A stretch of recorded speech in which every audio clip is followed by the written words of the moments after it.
it means that person is likely to try it again. So even psychologists cannot help them? There's help, definitely. That's why we are saying that suicide is preventable. Yes. But the fact that it's recurrent, it can appear, it can come back in someone's mind again and again. So what can be done really to prevent it from coming back to someone's mind? Because I think that may be the reason why we're losing so many people. Thank you for asking that. So the same way we cannot be able to predict or prevent the number of issues that are going to happen or the stresses that are going to happen in your life, what usually happens is that maybe we as psychologists, the community, the families, we teach our clients on how they can be more mentally resilient and equip them with coping skills, as well as trying to help them deal with the initial underlying issues that they have, so that should they experience another stressor in future, then they are more likely to be in a better position to cope with that, as opposed to somebody who's never attempted to deal with any underlying issues that they had previously. Now, you were the CEO of Angaza Psychotherapy and Consultancy. What really motivated your move into this particular field? So Angaza specifically focuses on prevention programs, but although I am in treatment, that is where I work, my 8 to 5 job.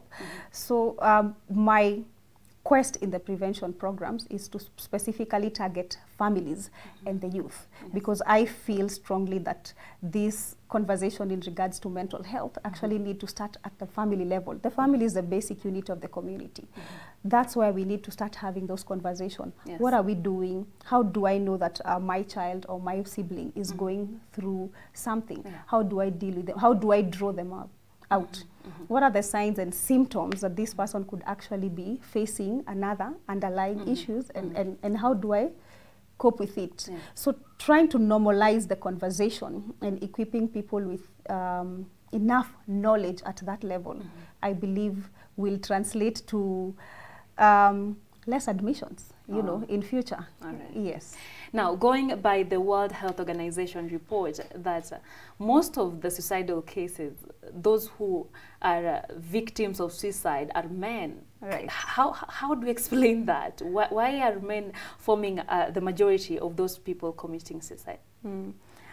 Well, first of all, let me say that anybody can be prone to suicide. Having the suicidal ideations and dying by suicide itself.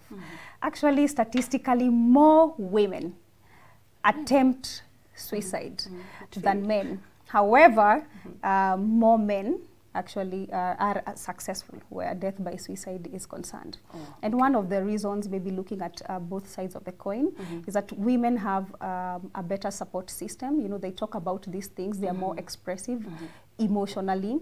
They are even allowed to cry and to wail and to do what we call dramatic and to talk about it. But then we're in a culture that specifically has posed the man to be this strong person. So if a man is going through an issue, even from from childhood, when they're a child, you're told you need to be a man, you need to be strong. Men do not cry.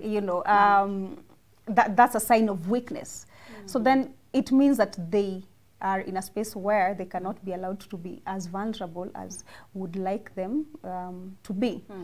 So this saturation of different issues, throughout their life, at some point, it gets to the brim. And if you had, for example, an underlying mental illness, or you were into substance abuse, or maybe somehow your personality predisposes you in terms of like mental resilience, then you're likely to do it. And men actually choose ways that are more lethal where attempting suicide is concerned. And so then they never feel at it. Yeah, exactly. So the chances of it failing are less. Is there anything that can really be done to do away with this notion of men should not cry, men should not express themselves, men should not even look for help? Is there anything, as a psychologist, is there anything that really can be done to do away with that notion? Well, absolutely. First of all, as a psychologist, when I'm looking at my patients or my clients, is to empower them that at the end of the day, you're a human being. You are going through something, whatever it is, and your feelings are valid, and you you need to express them in a healthy manner, or look for a way of coping. Yeah. Also professionally, we are really trying to create a lot of awareness where mental health is concerned. In fact, we'll also be doing our work, at some point. I have seen people who are coming up with spaces specifically focused, on men to come and discuss about these issues. But it's also a challenge for us in our families, in our communities, to be able to allow the men to express themselves. Imagine if your husband comes to you and breaks down. They will be met with a shock, and then when you react like that, then that's also sending a message that, okay, when I enter this house, I'm the man. So it's actually time to start embracing whatever mode they use to express themselves. Yeah, absolutely. Yes. Now, is there a particular age bracket that is mostly affected by suicide? Yeah, statistically between 18 to 35, people are affected by suicide. Obviously, the young people, because they are going through their own physical changes, but as you grow older, you're met by many other stressors, because these are also the most productive years. These are also what we call like the hustling years. You're trying to do everything you can. You're in school. After school, there's the societal expectation on yourself to get a job, to be able to move out, to have a family. All the fasts normally happen between that age bracket, so they are like more prone. But not to say that somebody younger than 18 or older than 35 will not have suicidal ideations. Those cases of those who absolutely, absolutely. We also have like a significant bracket of people who are much older than in their 70s, who go into despair, and there are also deaths by suicide at that age bracket, but it is underreported as well. Yeah. So you're having our side discussion. I asked you, what really motivated you to get into this particular field? Why psychology? Well, first of all, it's a long story, but for today, I mean, since a young age, I found myself in a space where people would come to me for help, whether if they needed advice, that I was the to-go-to person. And I kind of grew up knowing that I'm a fixer. I can be able to fix any situation. And not that I was not going through my own personal issues, but then I learned how to suppress that to be able to help these people. And then that also eventually put me in a bad space, because I was not practicing any self-care. So I got into psychology not only to work on myself, but to be able to guide people professionally in the right way as they negotiate their own milestones in their own way. Nice. Yes. And now let's go to one of the stories that we just aired, the Bungoma high school teacher committing suicide. Is this in any manner tied to education? Is there a way suicide? Maybe someone may look at the CBC, but most of them are love triangles. But let us now look at the education sector. Is there a way it's really tied to education? Wow. Yes, now that you're putting me on the spot, thank you for that. So firstly, like I said, there is no one particular issue that predisposes somebody to suicide. It's more of many other underlying issues. But when you look at the education system as well, there is so much pressure, from the 844 system, and I'm glad that we're in a process where we are changing that. But I also remember there was a directive that had been given by the president that every school should have a consultant psychologist who is not a teacher. That puts the students in a position to be able to come to me and I'll go home. I won't be there teaching you another subject thinking so they won't shy away from sharing whatever. Absolutely, they're not going to shy away. And by doing this, we are recognizing that every single person, by virtue of being a kid or a human being, you have issues, and then there's this person here who can be able to help you. But I can tell you, because I've visited different schools, that's not happening. Only a certain percentage of schools actually have private psychologists to help do that.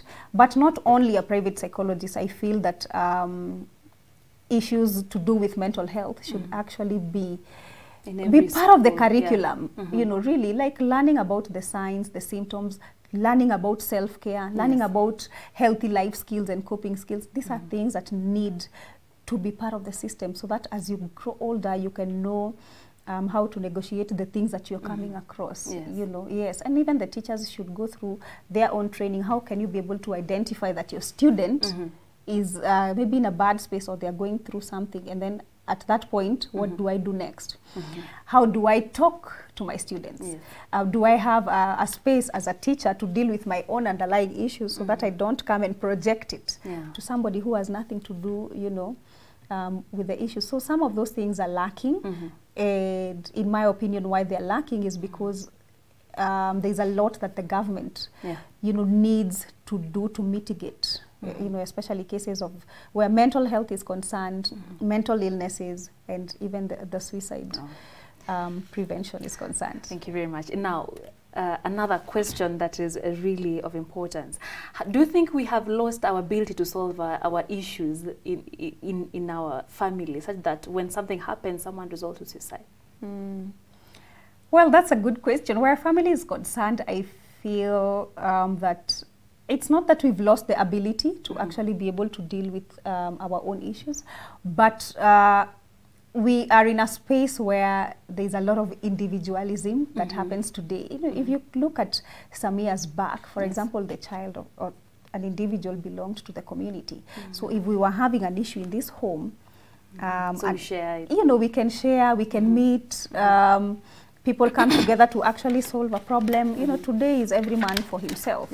And every other person is busy trying to chase, you know, that paper, that you're not even present to be able to deal with some of the issues that are coming, you know, in the family system. So the people who grow up in that family system have to look for their own way to deal with these issues. Let's not forget that we are living in an age where you can literally YouTube anything. Yes, true. Right. So if you've been having these ideations and you don't even know what to do, you go online, you go to social media. If you go to social media, then you get a backlash. That makes it even worse. Or you go to social media and compare yourself, then that also makes it, you know, makes this situation worse. So what do? You start looking for other ways. And also, you know, where the media is concerned, reporting, like I think we need to stop reporting in regards to some of the ways that reporting the cases. No, not reporting the cases, reporting the means. Okay. Because if you say that this person actually died by suicide this way, and then there's somebody else who is watching who has maybe attempted, they want to and try it didn't work, means they'll be like, that succeeded. Okay. Right, yeah. So we try, even as we are trying to create mental awareness, to help empower people not to report the means and say this one is more effective than this. Thank you. Now, as we wind up now, someone maybe watching right now is contemplating dying by suicide. Just speak to them using that camera. Just speak to someone about suicide. Whoever is now contemplating, you never know who is watching. Yeah. All right. Thank you, Lydia, for that. Thank you, Lydia, for that. So the number one thing that I would like to say 100% is that suicide is preventable. It's not the end of the world.